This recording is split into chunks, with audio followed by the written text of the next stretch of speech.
Hi, everybody. This is Rich Petrocchi. I'm just doing a quick sound check. Can you hear me? Yes, I can hear you. Yes, Excellent. we can hear you fine. Thank you. I'm gonna mute now. Thanks.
Hey, Barb.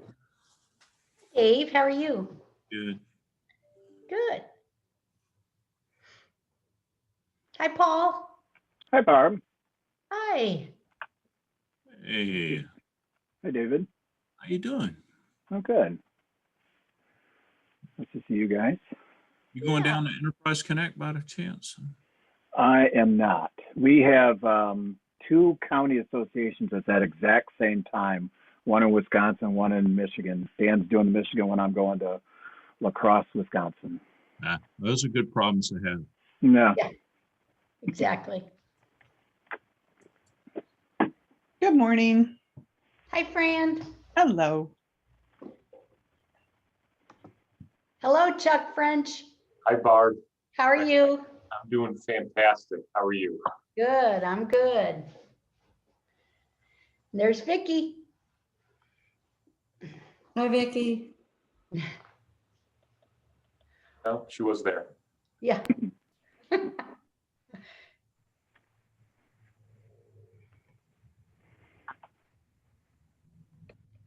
Hi, Jerry.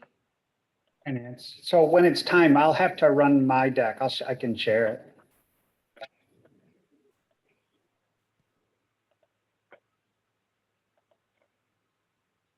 Who was that? Was that you, Jerry? Yes. Yeah. I already sent it over to Steve. It's incorporated into the presentation, so he'll just run the slides for you. That means I have to say next 30 times. Oh, okay. Well, I don't think he's on yet. We can ask him if it's okay to just switch over to you. Okay. I mean, I can say next. It won't be as funny. No, I know if you're saying next, it won't, because it's supposed to be funny. Jerry is doing our infomercial today, and I've seen the slides. It's very cool. You're all going to love it. But yeah, I understand if we have to say next that many times. So we'll see if Steve can just switch over to you. Okay.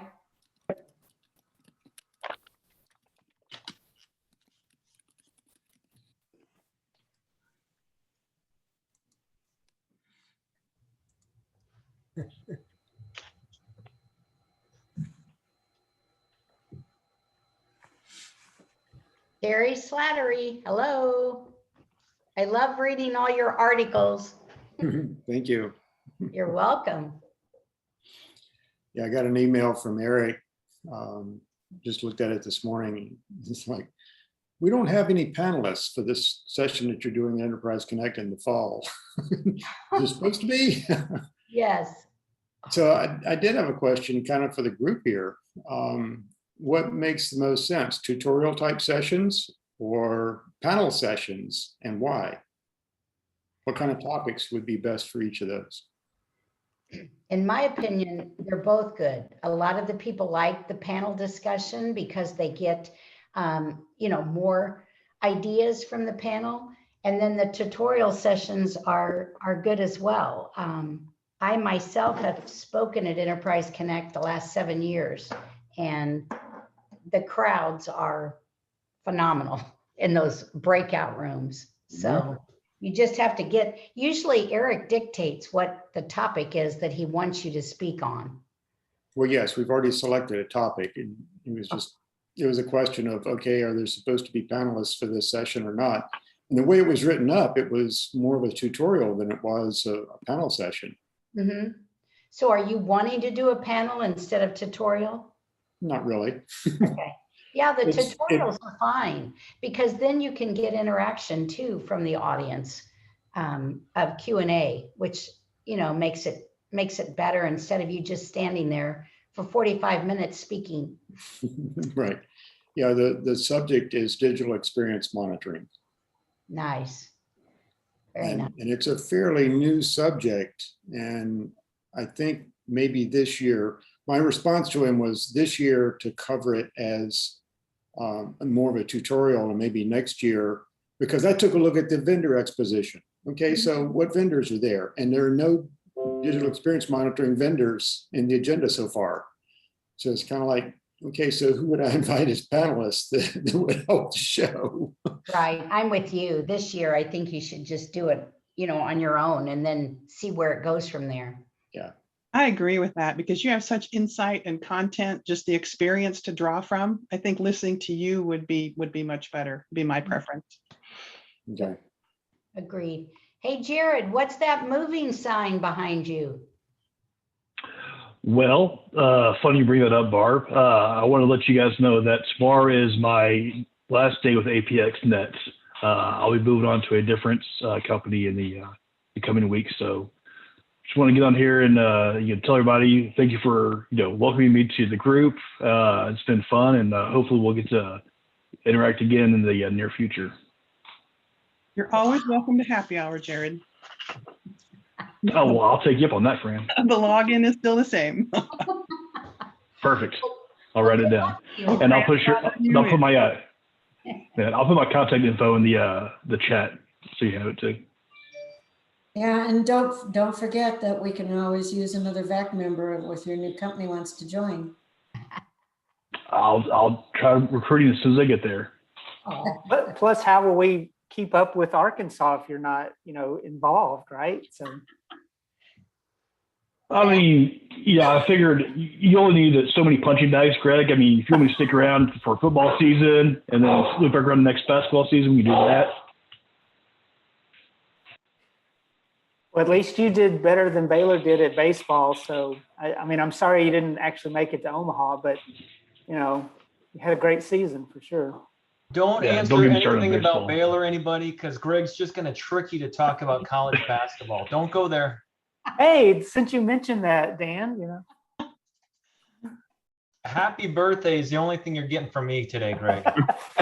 Oh, happy birthday, Greg. Thank you. Thank you. 29 again. Again, several times. Yes. You look good for 29.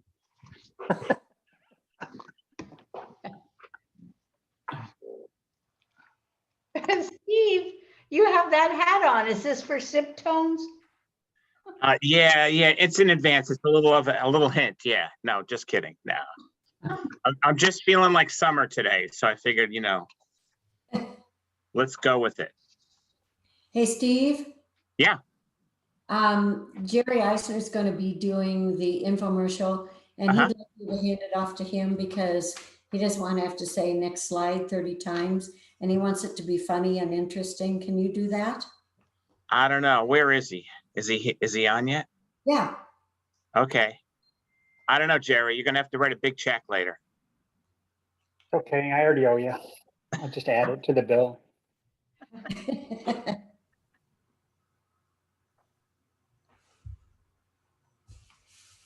Thanks, Jared. He put his contact info on there. Great.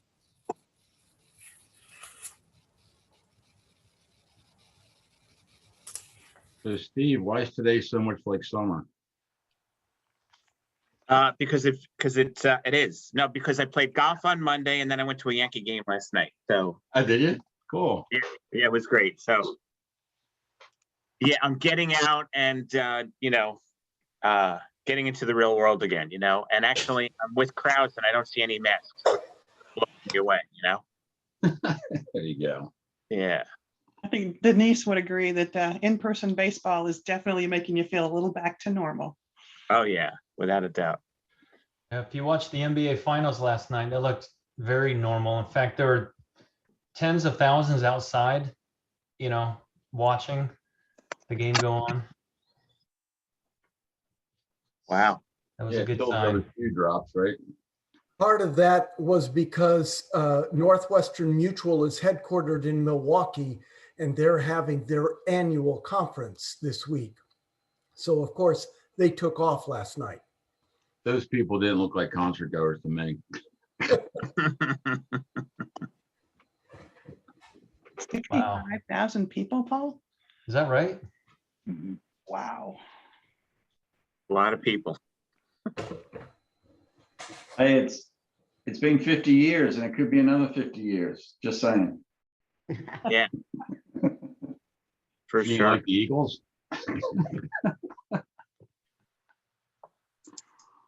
Wow. Amazing. Absolutely amazing. So Dan, where are you today? Are you in Zion National Park? Yes, that's a hike called the Narrows. Uh-huh. It's in Zion. It's really great. It's basically hiking up a creek. You might go waist high, you might go this high in the water. It's a really unique, really fun hike. And you can go about 8 miles, 4 up and 4 down without a permit. Wow. But the weather's got to be right, and there's a lot of people who go and do it. So this is my souvenir from the summer. Yeah, it's a great souvenir. You go to Bryce?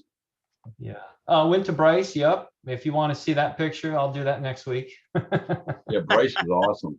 Bryce blows away the Grand Canyon like by 1,000. Grand Canyon is awesome. North Rim. Yeah. So Utah really that whole area has some really magnificent places, natural beauty out there.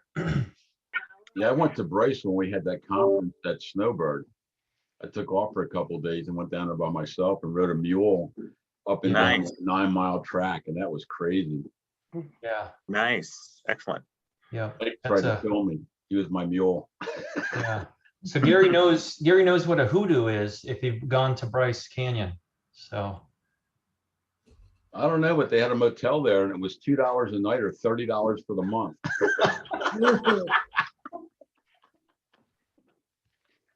yeah, that's not the kind of hotel you stay at there, Gary. Sounds like a great way to retire on 50 grand, right?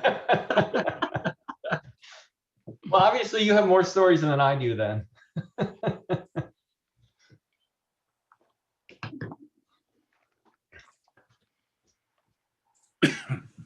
So the interesting thing about this hike here is you got to get up, you got to take the first shuttle, 6 in the morning. The parking lot's already full. I mean, it's like Disney World. And so you hike up and it's really beautiful. And then you say, you know what, let's turn around. That's when the waves of people and people and people keep coming your way. And you realize, I don't want to be here anymore. Wow. So, and it's amazing. I mean, there's a place there called Wall Street, and because basically you feel like you're in a city with skyscrapers. So it's a really neat place. So Greg, what are you doing for your birthday?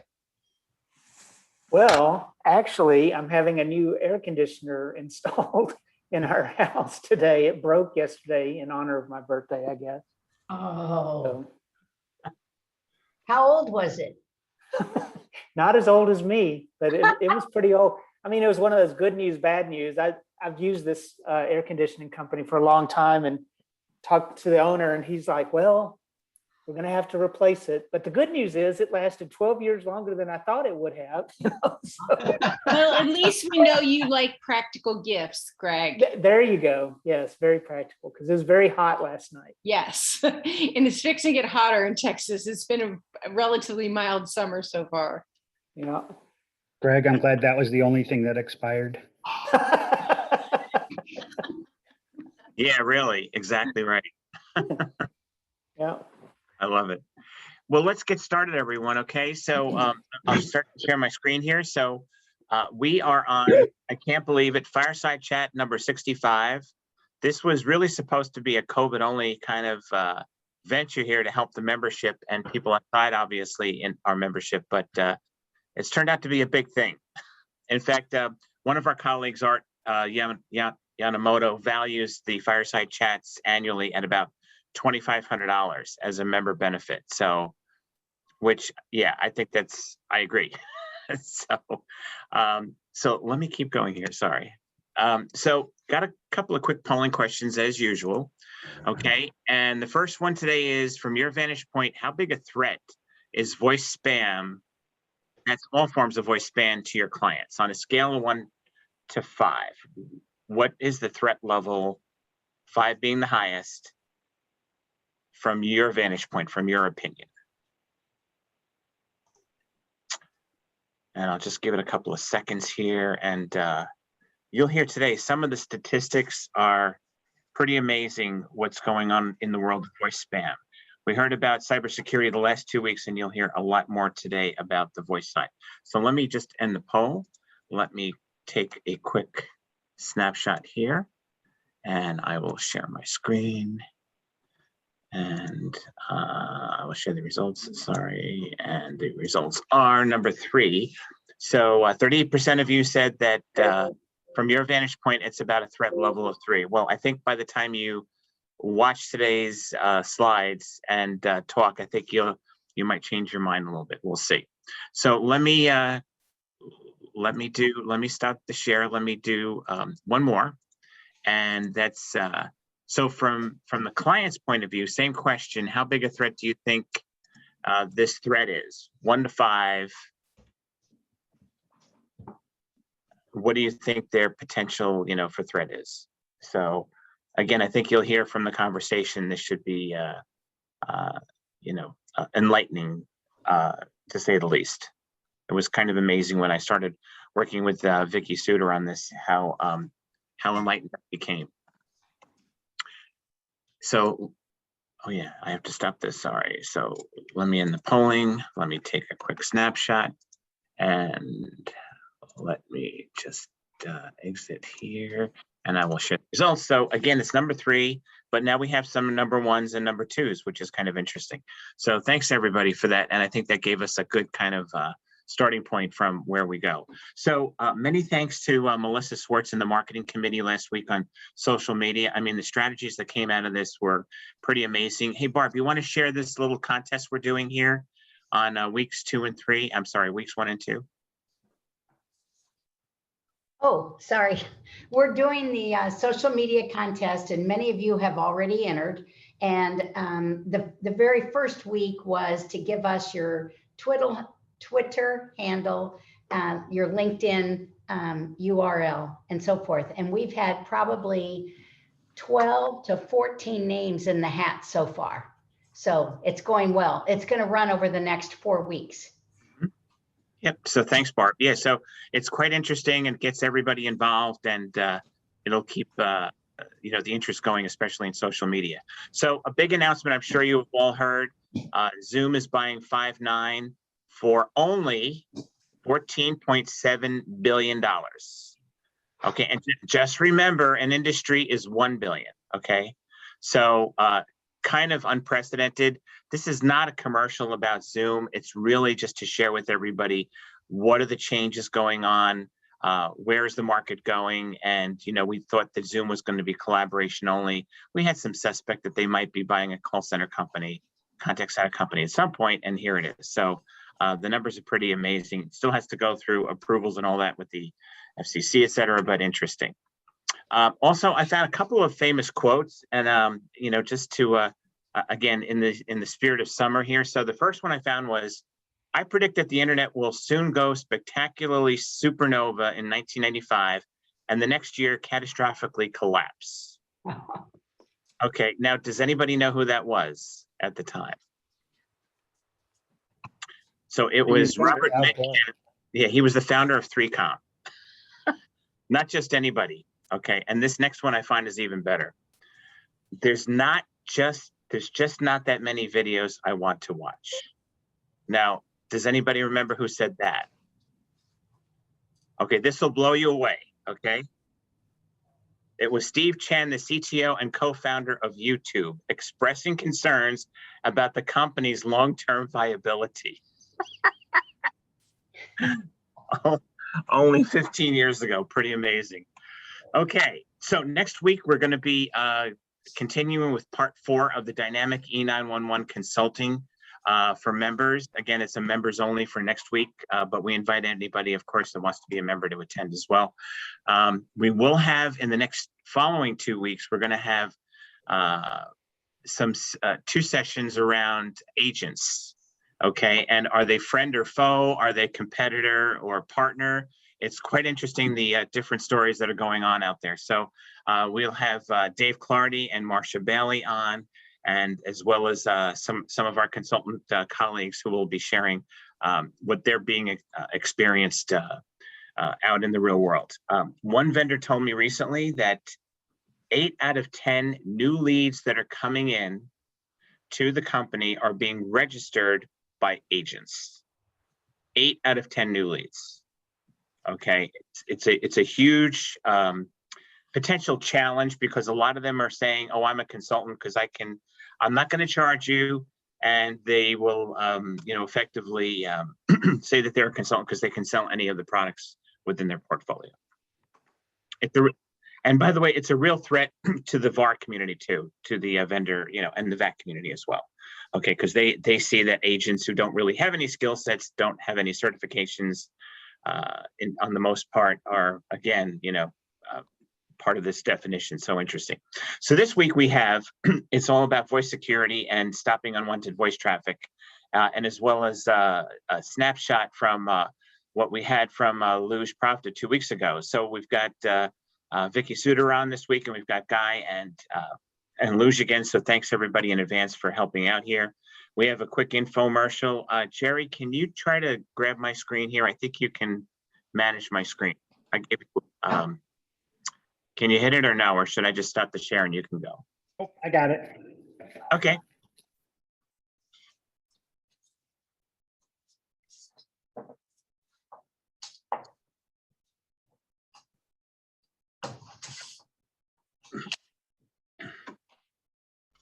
You'll see everything. And if you're ready, I'll start my clock. Yep, please. Okay. So Nancy called me on Monday and said, "Hey, we've got this slot open if you're interested. I know you're pretty good at turning around that on short time for infomercials." So I created an infomercial. I've seen this. I'm not really interested. One of my favorites, but it's always a rerun. Now here's my favorite show. But before it started, it's a word from our sponsor, Red Sky Technologies, a leader in enterprise 911. We do find, so we help you find the endpoint, whether it's on-prem or off-prem, whether it's a hard phone or soft phone. Then we use that to route 911 calls wherever they belong in the US and Canada. And to be compliant with FCC, we provide 5 flavors of notification to the enterprise that somebody's dialed 911. This helps every enterprise comply with new FCC rules around Kerry's Law and the Ray Baum Act. But wait, there's more. In January, Red Sky was acquired by Everbridge, a huge global company. Their main focus is on critical event management, which means when something bad happens, the enterprise needs to know everything that's going on in their facilities, in their buildings, with their employees, no matter where they are in the world. So employee safety is very important to Everbridge.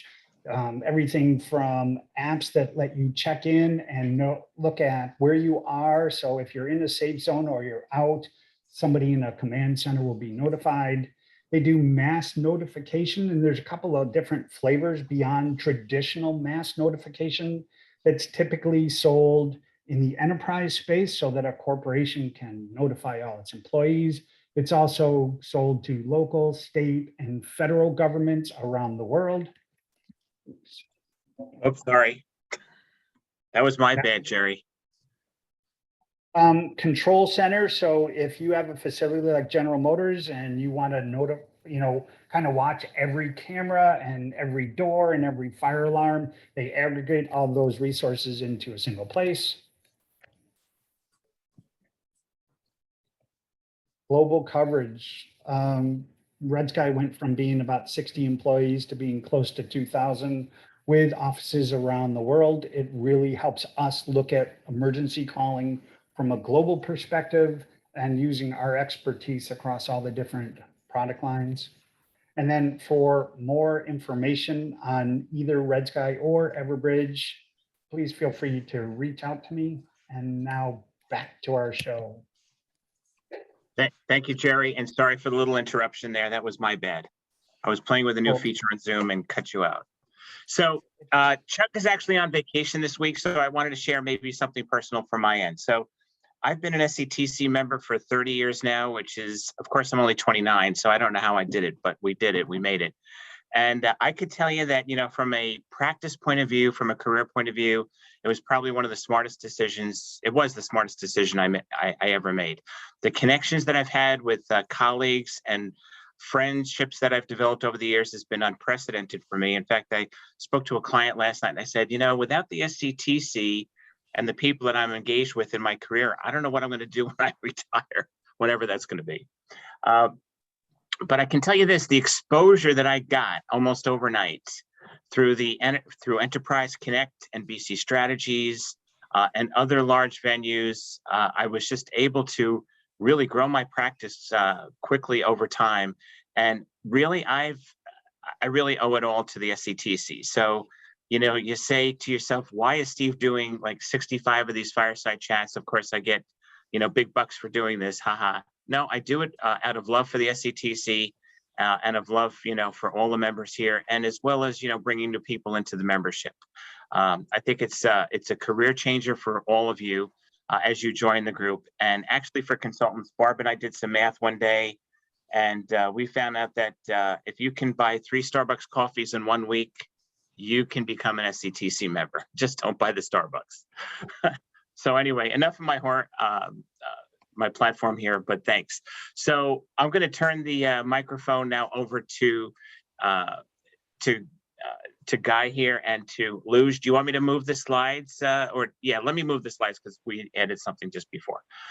Okay, Luge, take it away. Yeah, thanks very much, everybody, and happy Wednesday. It's Wednesday, right? Yeah. Yeah. Every day feels the same these days. But good point about the basketball. The scenes for the Bucks looked quite incredible, and the fact they haven't won it in my lifetime kind of shows you how old I am, because it was the year before I was born. Anyway, we talked about in the last 2 fireside chats, we talked about the threat landscape as we here at OPSEC view it, outside of the firewall, outside of the network, outside of the range, the plethora, the myriad of superb services, software, middleware, hardware, everywhere you can think of. But outside of that perimeter, outside of that castle, excuse me, we see and we deal with challenges and business problems for our clients that are focused on consumer phishing, which is email born, but I've highlighted there because of the audience and also some nudges from Steve, so thank you. These are challenges within the telco environment, frankly. I mean, we are seeing an increase statistically with clients coming to us and saying, can you deal with SMS, text message phishing, smishing? Can you deal with robocalls? Can you deal with calls that have got humans? And there are various flavors of yes and no to answer those questions. We can't detect what is calling your phone, but certainly if you were to call it back and it's a spoof number, and then we can communicate some sort of proof to the telco, then we can deal with that. We can mitigate against that. And it's an increasing threat. I think last week or the week before, Guy mentioned that his wife had been potentially phished by a large insurer. That same large insurer has called me twice this week about car insurance. I don't have a car. Neither have I ever had a car in the United States. So if I ever got a car, would they be top of mind? Perhaps not. Perhaps their reputation has been a little bit tarnished, because although I know it's not them doing it, it's in my mind, I'm like, it's such and such insurance company. And these calls are really frustrating. You don't seem to be able to block them very easily unless you just continually block on your phone and so on. So, you know, the landscape into internal spear phishing, unfortunately, ever increasingly popular due to the payoffs, the bad actors. So that's the sort of bottom left. You know, we've all heard about organizations unwittingly paying very large invoices to organizations that aren't the real recipient. They've not checked the banking details, the email, the website address, and so on. And then, of course, a lot of bad activity happens on the dark web. This is, again, outside of the network. It's people perhaps talking about the network. Talking with a dark web customer this week, you know, they're like, well, why are people talking about our IP address ranges, our VPN IP address ranges?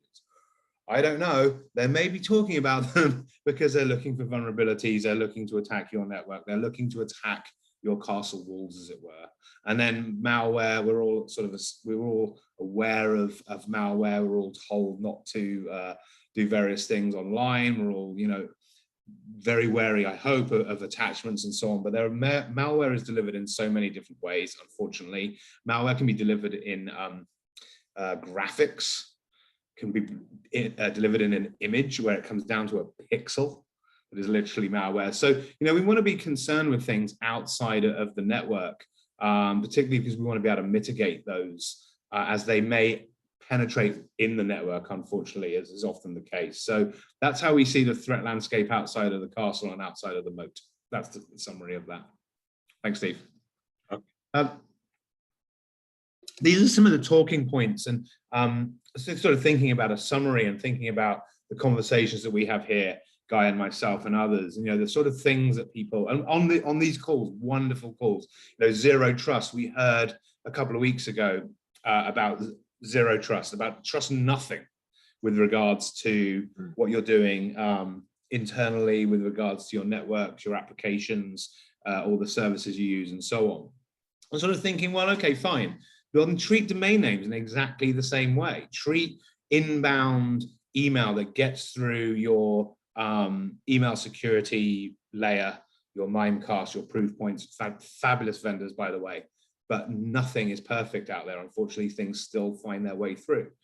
Perhaps treat absolutely every inbound email as zero trust. I don't know about any of you guys, but we now get, I get a lot of emails where it's, so I receive emails where clearly my email has been marked as external to the recipient. I see, if I email Steve, for example, and he replies, sometimes I see this big bar that says, this is an external email. And I know that the recipient has been told, Luge doesn't work for your organization. He is external. So I'm sort of seeing that, and that's a zero trust sort of concept. Going around clockwise, you know, ransomware, we all know these have huge payoffs. Huge. I mean, you know, we're talking about pipelines, we're talking about meat manufacturers and so on, but they often start with a simple phishing email, unfortunately, which then leads me to the 6 o'clock, which is human error. We are always and probably always going to be the weakest link, unfortunately. We can put as many systems, algorithms, checks, balances as possible, but, you know, we all want to click on something, we're going to do it, and not a lot of things can stop us short of someone jumping into your office and grabbing your mouse. You know, we are all inquisitive, we are all like the element of surprise, we're all scared when we see these sort of alerts. You know, bad actors are wonderful at getting that call to action. So Sorry, and then finally on the, go back, Steve, just one final one. Oh, sorry, my bad. Yeah, okay, no problem. You know, and then sort of bringing all of this to an education piece is around telling partners, associates, vendors, you know, you don't want to alert them to everything because we all suffer from alert overload. I often read about SOC operatives. I often read about cyber staff that are overworked. People, you know, not every alert can be urgent, right? Not every email can be urgent. And that sort of philosophy. So you can't tell, we can't tell our customers about absolutely everything, and we don't. But we sort of summarize these things and we try to educate them.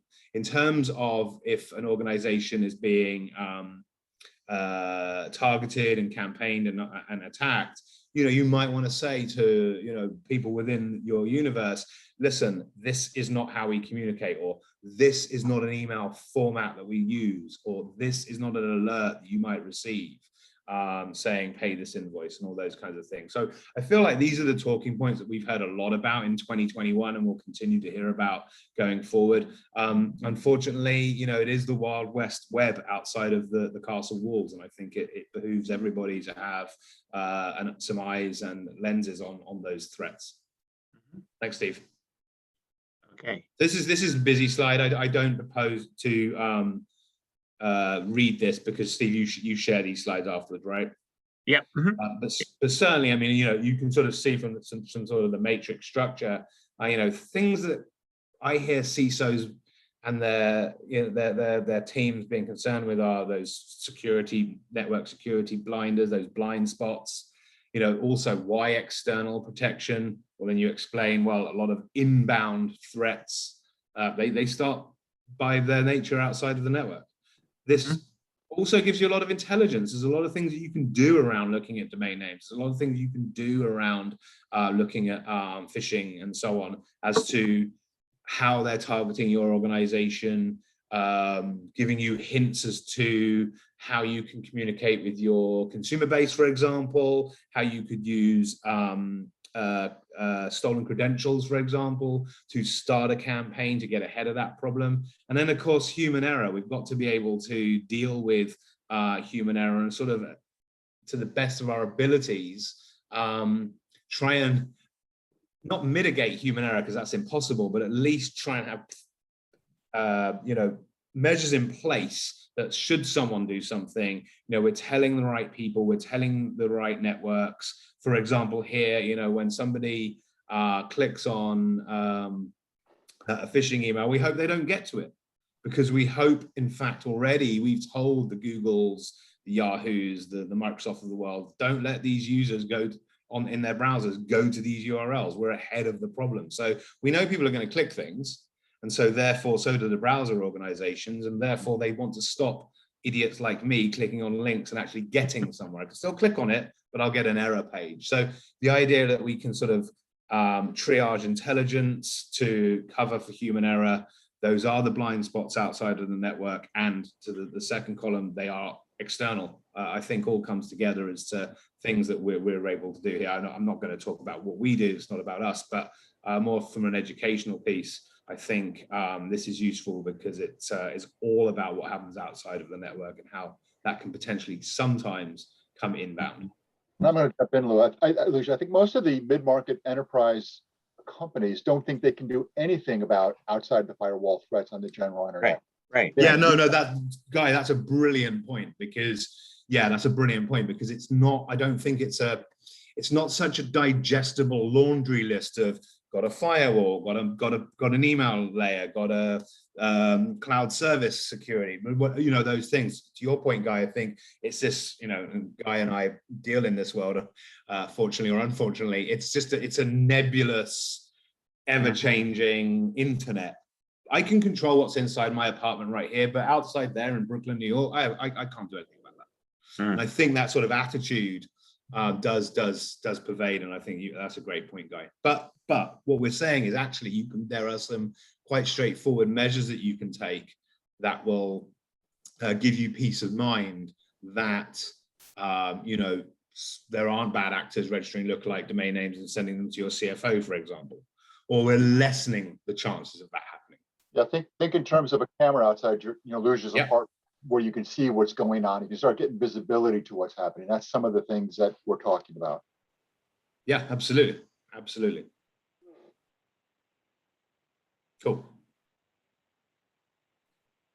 So I stopped. Thanks, Steve. Steve's busy registering a lookalike domain name to email you guys. Or he's been hacked, one or the other. I hope not. Okay, sorry. I lost internet for a second. No problem. And then this next slide is great. You do also have to have sort of like Superman like eyesight, but this is from Bloomberg, and this is some of the threats that we have been reported to the FTC in 2020 and growth. And if you look around the circle, some of them are really quite scary. And if you have a car, or if you have a student loan, or if you have children, or you have grandchildren, if you want to apply for a job, if you're offering a job, the list goes on of the types of fraud that is outside of the network, the types of scam that can happen in the physical space that we work in here. With regards to counterfeit product online, there's been that famous sort of phrase for many years: if you can make it, you can fake it. I was trying to think of a scam equivalent, and I couldn't come up with a neat one that I liked. But there's almost every service can be scammed. Every online telephony, whatever it might be, internet service provider, TV provider, then just go around the circle. It's really quite scary. The obvious ones: online shopping fraud, but car warranty fraud during the last few years, and the growth of I'm just looking at some of them, identity theft. I mean, this is if you haven't experienced one of these, I suggest you're not being very truthful, because I've been addressed by at least 10 of these this week, and we're only on Wednesday. So it's a scary world out there. And I think, as much as we want to protect ourselves internally, you really do have to worry about what goes on in the outside world, particularly online.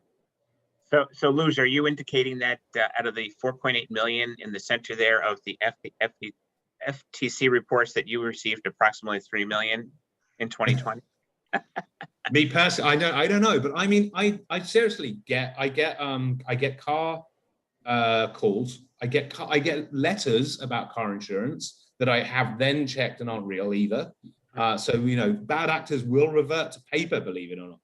I've never had a car in the United States, and I didn't go to university here in the United States, but I get student loan. I mean, the amount of things I could give up if I just pretended I had a car or a student loan, it's just frightening. Yeah, for sure. And this is just this stuff is just being bombarded at us, our colleagues, our customers, our vendors, our partners, all day long. And until sort of people understand that, if it doesn't come from Steve at STC, it's not real. It's not Steve. Right. Exactly right. Yeah. Well, listen, go ahead, Guy. These all have a real business impact too. I mean, whether it's lost revenue, lost brand recognition, lost consumer confidence. I mean, these all have a real impact on the business. Yep. And I would venture to say that, as I was going earlier, that most people don't know where to go to. Sometimes, people ask who buys these types of service? Well, sometimes it's the marketing department because they want to protect the brand. Sometimes it's the legal department because something nefarious has been reported.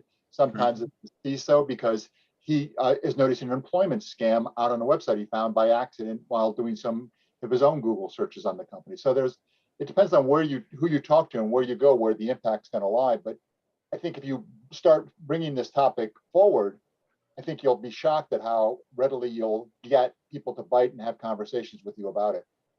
This is Beth, and on just specifically on the forged benefits applications, what people don't think about, the state of Maryland actually uncovered $500 million worth of fraud being, propagated by a small group of people. And what you don't realize is when the unemployment staff is busy investigating fraud, they're not able to process the legitimate claims. So the downstream effect of that really impacts the people who actually need unemployment benefits. Absolutely. Interesting, yeah.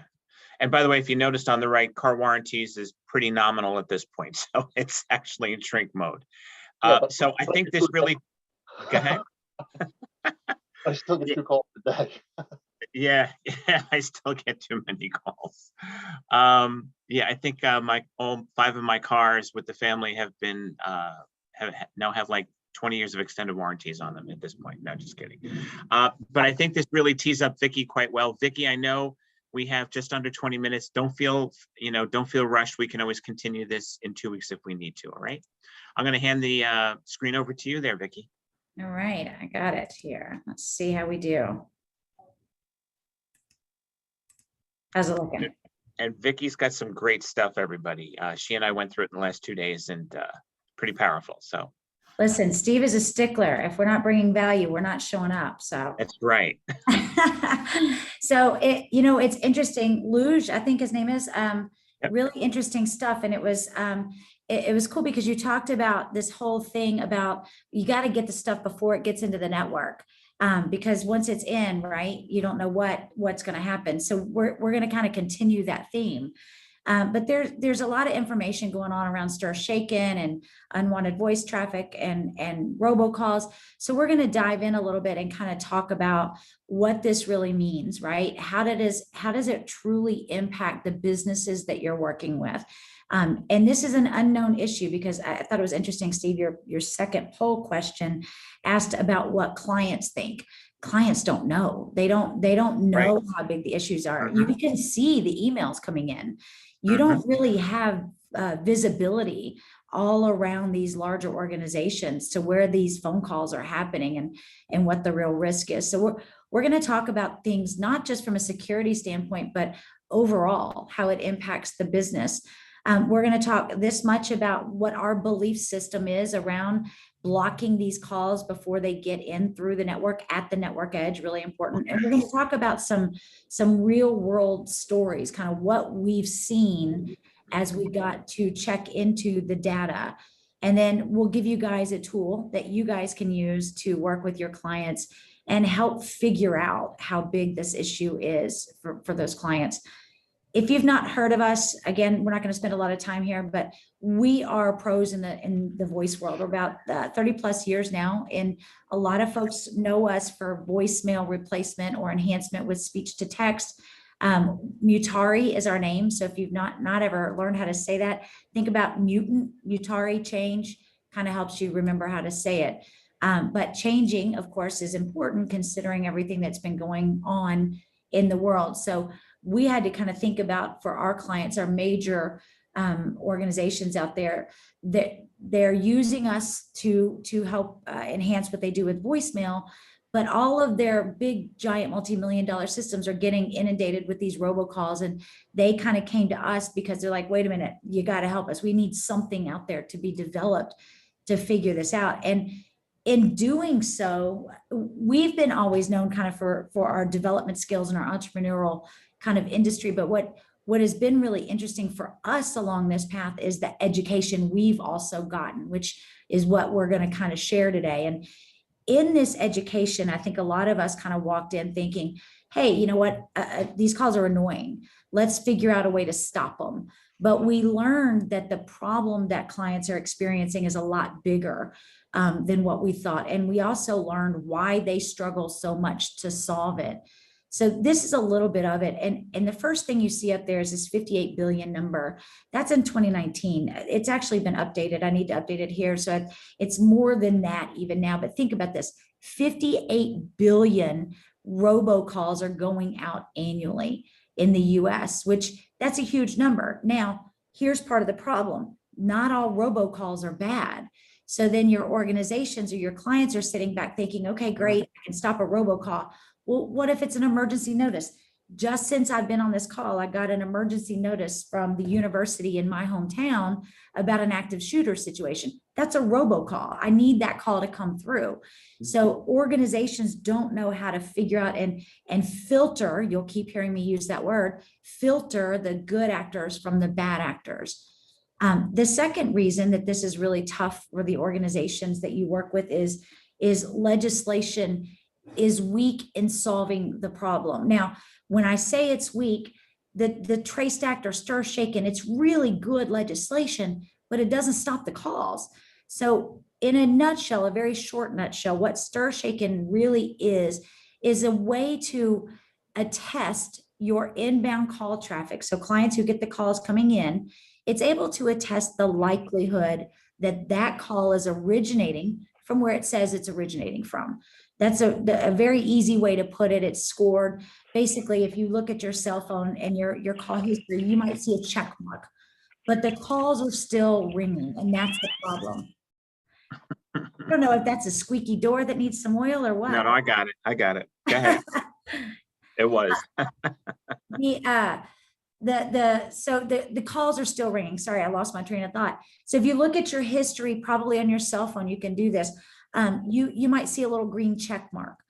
Well, that's not giving you a lot of information. And at the organizational level, remember, we're talking about enterprise level. They can't look at check marks. They need more information. So the phone is still ringing. The bad guys are still getting through, and somebody has to make a choice. Do I answer it or do I not? So Stir Shaken is helpful for use as a filter. Remember, I'm going to keep using that word, right? If we can filter the good traffic from the bad traffic using Stir Shaken as one of the rule sets, then it gives us a lot more options. But alone, the enterprises really don't have what they need using that particular tool. And then the last reason why this is really difficult for clients to solve is that what we have out there in the world is mostly consumer focused. So we can all download an app. In fact, I advise you to a company called NomoRobo. They're a great friend of ours that it's a partner of ours, actually. They've developed a consumer focused app, but that doesn't help the businesses. So you can download the app and it helps with your cell phone, but there's not an app for a PBX. And the solutions that are enterprise focused, it tends to be kind of an all-in thing. Block, not necessarily filter, or something that's so heavy lifted for them to implement that it just becomes kind of a negative effort, and they actually stop the work on doing so. So that's a look at really why clients can't seem to solve it. There's a little bit of a definition here around what unwanted voice traffic is. We don't have a lot of time, so I'm going to try to go quickly through this. Steve, I'm not sure. Do we really want to cover the content in depth?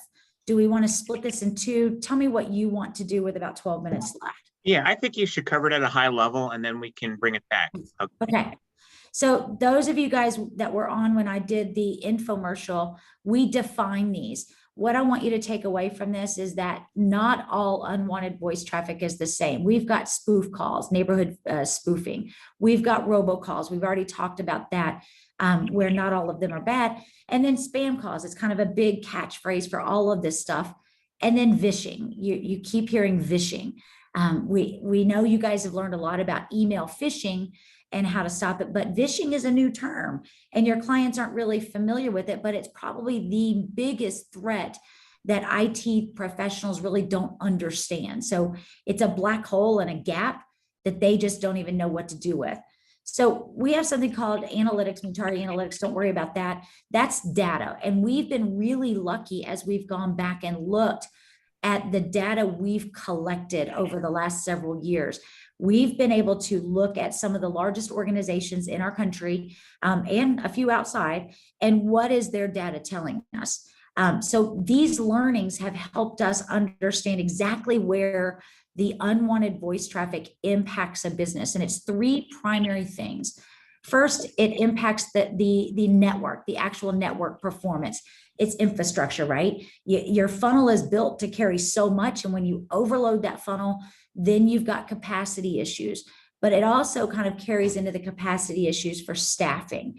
If you don't have enough people to handle the incoming traffic when it's increasing by 10, 20, 30%, your client's patients or their clients are getting placed on hold, and then you've got an issue. The second piece that we learned through the data, and this was from our vantage point, the biggest surprise, because again, you heard me say in the beginning, we really started this effort thinking unwanted voice traffic is annoying, right? It's a productivity play, but we've learned so much. It's a huge cybersecurity risk. Steve, I thought was really interesting. He delivered this information to you guys in the bio. But what we learned by analyzing the call traffic is that 34% of unwanted voice traffic, right? So if 25% of their traffic is unwanted, we know that 34% of that has malintent. So these aren't the guys that are just trying to sell copy paper. These are the guys that are trying to create a breach. And we'll talk a little bit more about what that looks like.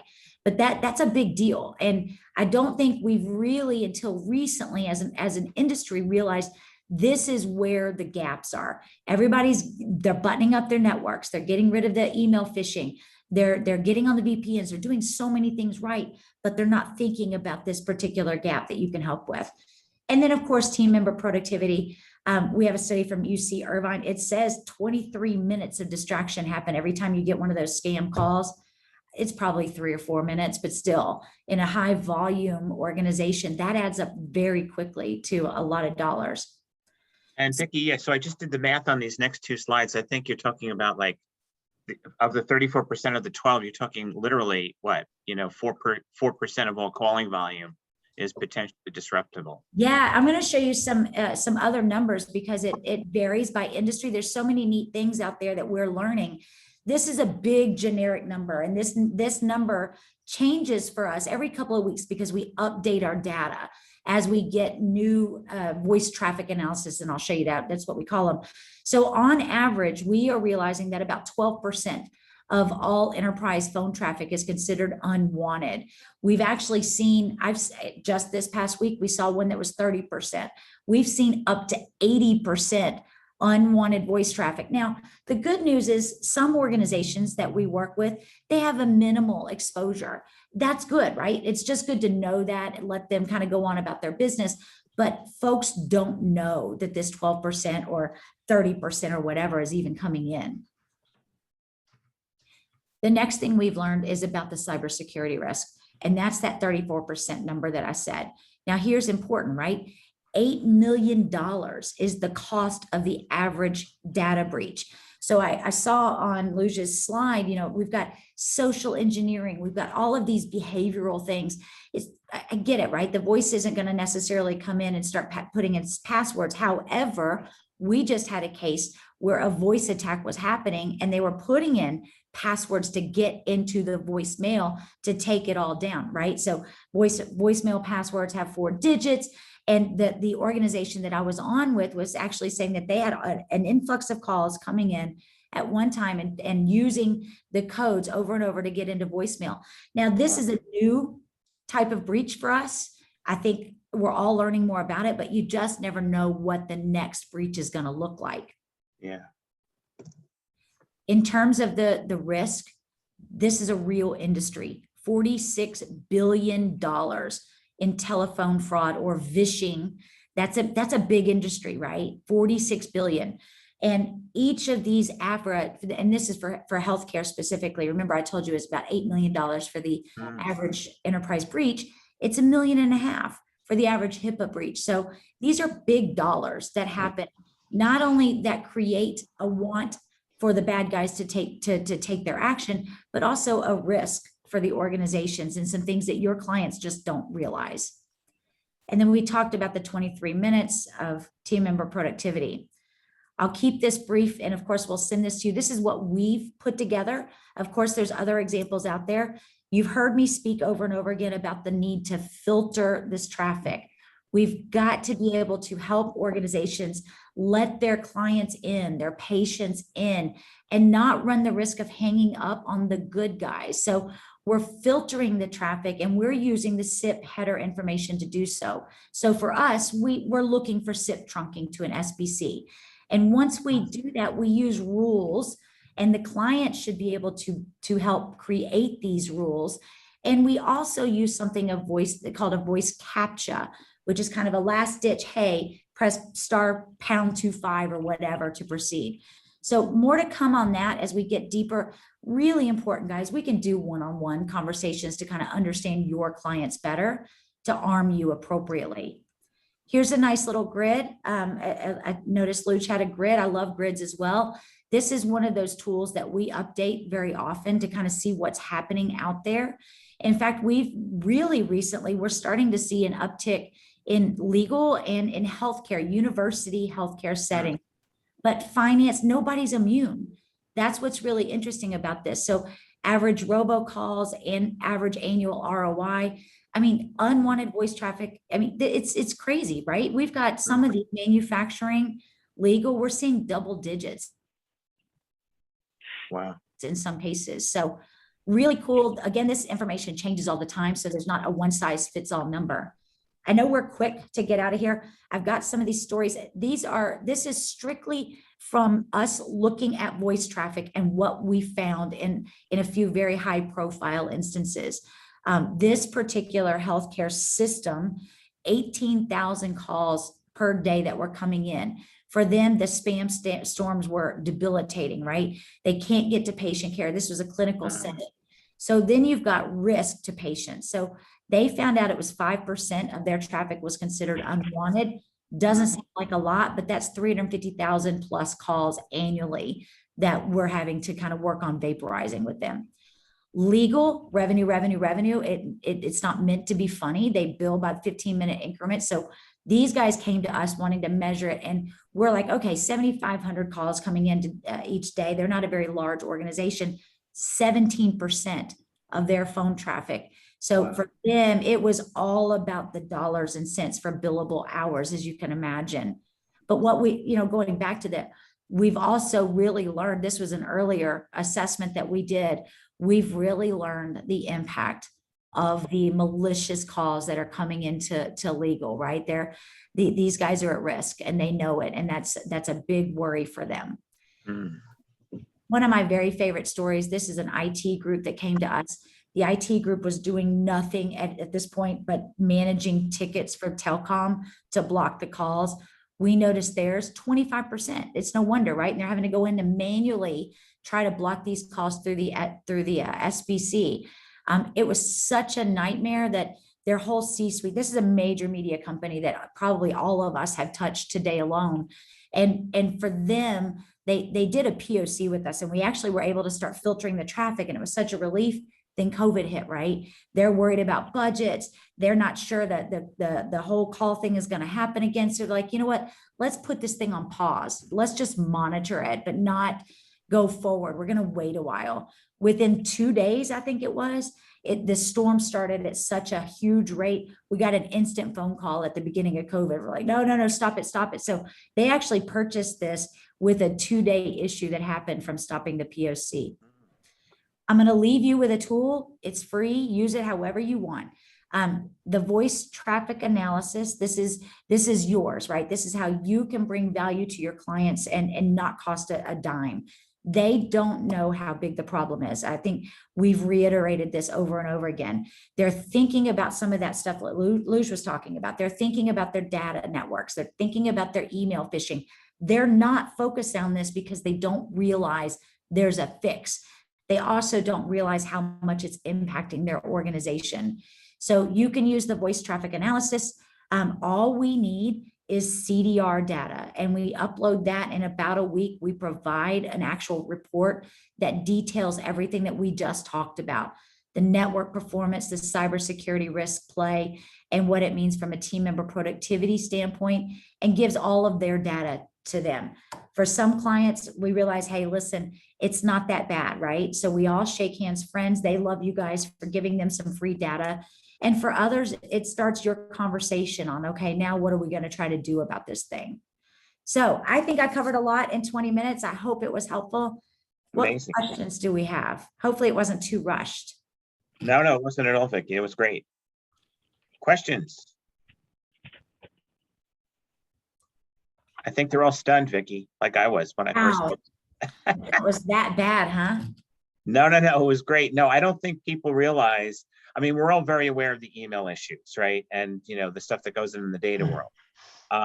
It's gotten a lot of publicity. It's gotten a lot of press. The ransomware, we're hearing about that all the time. But this, I had no idea of the numbers, and we happen to do a lot in healthcare, and it's amazing to hear that a HIPAA, breach will cost the client 1.5 million just for a single breach, so. Healthcare is an interesting thing. We were on a call with a very large university hospital just this past couple of weeks ago, and something we hadn't even thought about. They got transplant calls coming in. that they're worried and struggling with, because with the call traffic getting so heavy, if they miss that, those guys are going to go to the next place. And that's a big loss of revenue. That was actually their bring to us that we would have never even thought of. Yeah.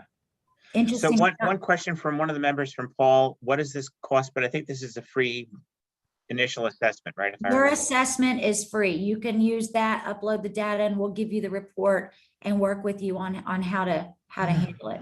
Sure. Okay, cool. Any other So questions before we? I have a wrap up? direct request for the chart of the call types. Steve, you'll get this deck to our friends out here, right? Yeah, the deck will go to all the members. You bet. Perfect. So And that'll Vicki, be in there. can you send us the link to that tool?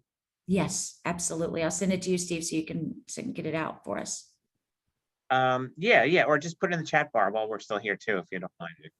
Oh, yes. Uno, a minute. Might take me a minute.